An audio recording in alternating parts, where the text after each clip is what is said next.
শীঘ্রই ঘোষণা হবে ত্রয়োদশ সংসদ নির্বাচন ও গণভোটের তফসিল।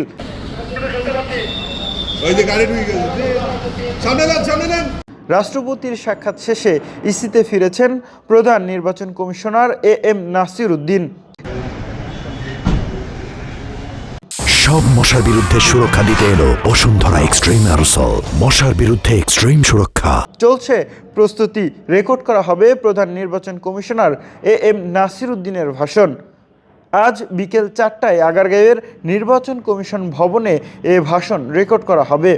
বাংলাদেশ টেলিভিশন থেকে পাঠানো হয়েছে 2টি ক্যামেরা, বাংলাদেশ বেতার থেকে আনা হয়েছে রেকর্ড করার যন্ত্র।